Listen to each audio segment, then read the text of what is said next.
মাধব ও মা কালী। গ্রামের নাম নিঝুমপুর। গ্রামের এক প্রান্তে এক ভাঙাচোরা কুঁড়েঘরে বাস করত মাধব। মাধবের সংসারে বলতে ছিল তার স্ত্রী সুমতি আর ছোট্ট মেয়ে লক্ষ্মী। মাধব ছিল জাত মজুর। সারাদিন অন্যের জমিতে খাটত, কিন্তু যা আয় হতো তাতে আধপেটা খেয়ে কোনোমতে দিন কাটত তাদের। মাধব ছোটবেলা থেকেই মা কালীর পরম ভক্ত। অভাবের সংসারেও সে প্রতিদিন সন্ধেবেলায় গ্রামের পুরনো কালী মন্দিরের সামনে গিয়ে প্রদীপ জ্বালিয়ে আসত। মাধবের জীবনটা যেন এক নিরবচ্ছিন্ন যুদ্ধের নাম। জ্যৈষ্ঠের দাবদাহে যখন মাঠ ফেটে চৌচির হয়ে যেত, তখন কাজ মিলত না। আবার শ্রাবণের অজর ধারায় যখন চারিদিক প্লাবিত হতো, তখনও মাধবের ঘরে হাঁড়ি চট না। সুমতি ছেঁড়া শাড়িতে তালি দিয়ে কোনোমতে লজ্জা নিবারণ করত, আর ছোট্ট লক্ষ্মী ভাতের ফ্যানের জন্য বায়না ধরে কাঁদত। মাধব আকাশের দিকে তাকিয়ে দীর্ঘশ্বাস ফেলে বলতো, মা, আর কতদিন পরীক্ষা নেবে? তারপর ঘটনাটা শুরু হলো এক দুর্যোগপূর্ণ অমাবস্যার রাতে। নিঝুমপুরে তখন প্রবল ঝড় বৃষ্টি শুরু হয়েছে। মাধবের কুঁড়েঘরের চাল দিয়ে টুপটুপ করে জল পড়ছে। ছোট্ট লক্ষ্মী প্রবল জ্বরে কাঁপছে। ঘরে এক মুঠো চাল নেই, নেই এক ফোঁটা ওষুধ কেনার সামর্থ্য। সুমতি ডুকরে কেঁদে উঠে বলল, ওগো, মেয়েটার দেহ যে পুড়ে যাচ্ছে, কিছু একটা করো। মাধব নিরুপায়। এই অন্ধকারে, এই ঝড়ে কার কাছে যাবে সে? সেই চিৎকার করে বলে উঠল, আমি মার কাছে যাচ্ছি।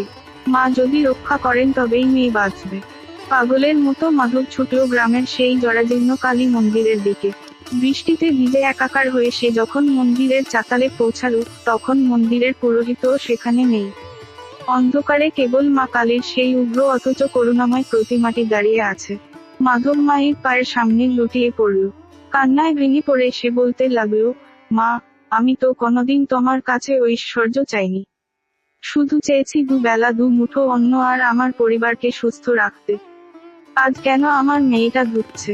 কেন আমি এত অসহায়? মাধবের সেই আর্তনাদ যেন মন্দিরের স্তব্ধতা বিদীর্ণ করে দিল।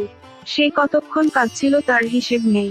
একসময় ক্লান্তিতে এবং উপবাসে মন্দিরের চাতালেই সে অচৈতন্য হয়ে পড়ল। অবশেষে মাধব হয়তো ঘুমিয়ে পড়েছিল অথবা সে ছিল তন্দ্রাচ্ছন্ন। তখন সে দেখল এক অদ্ভুত জ্যোতি। মন্দিরের গর্ভগৃহ থেকে যেন এক জ্যোতির্ময়ী নারী মূর্তি বেরিয়ে আসছেন। তার গায়ের রং মেঘের মতো ঘন কালো হলেও তার মুখ থেকে এক স্নিগ্ধ আভা বিচ্ছুরিত হচ্ছে। তিনি মাধবের শিয়রে এসে দাঁড়ালেন। মাধব দেখল মা কালীর সেই করাল রূপ নেই, সেখানে এক স্নেহময়ী জননী দাঁড়িয়ে। মা বললেন, উঠে দাঁড়া মাধব। তুই কেবল হাত পেতে চাইতে জানিস, কিন্তু তোর ভেতর যে ক্ষমতা আমি দিয়েছি, তা তুই চিনলি না। তোর ঘরের পেছনে যে পুরো জমিটা জঙ্গল হয়ে পড়ে আছে, সেখানে যা। মাটি খুঁড়লেই তুই তোর পথ খুঁজে পাবি।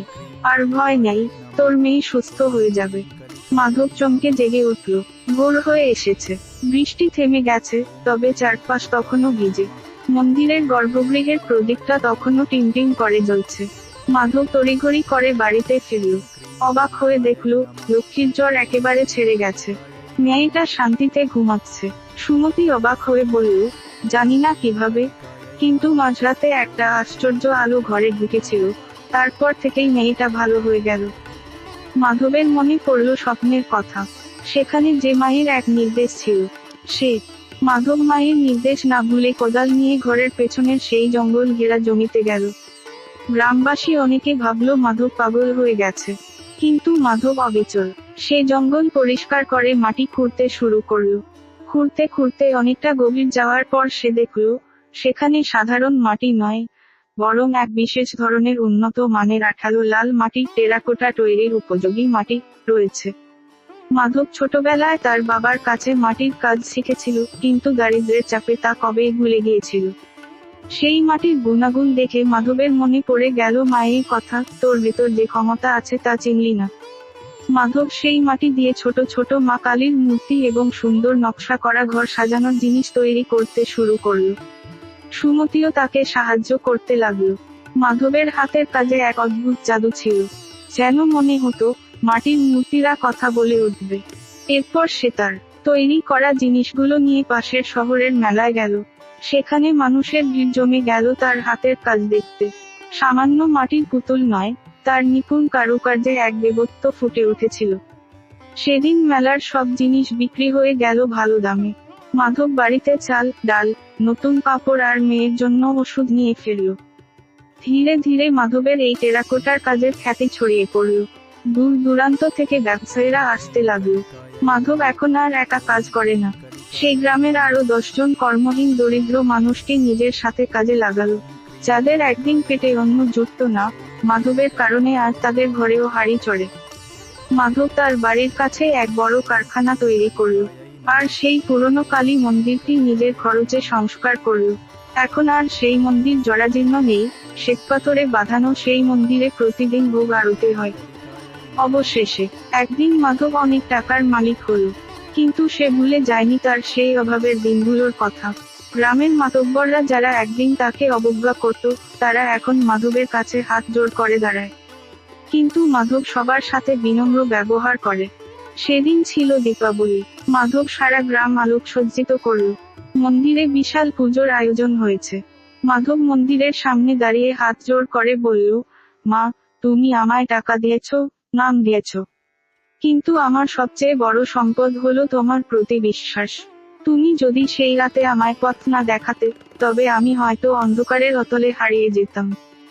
মাধব বুঝতে পারল, ঈশ্বর মানুষকে হাত বাড়িয়ে অলৌকিক ধন দেন না, বরং তিনি মানুষের ভেতরে থাকা প্রতিভাকে জাগ্রত করে দেন।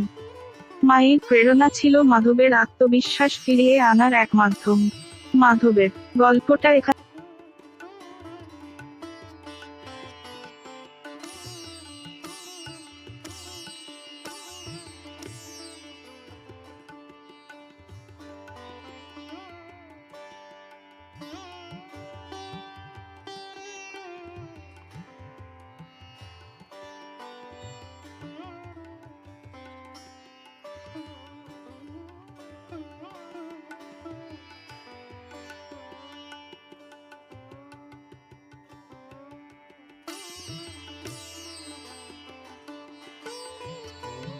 कलिकायै नमः। ॐ क्रीं कलिकायै नमः। ॐ क्रीं कलिकायै नमः। ॐ क्रीं कलिकायै नमः। ॐ क्रीं कलिकायै नमः। ॐ क्रीं कलिकायै नमः। ॐ क्रीं कलिकायै नमः। ॐ क्रीं कलिकायै नमः। ॐ क्रीं कलिकायै नमः। ॐ क्रीं कलिकायै नमः।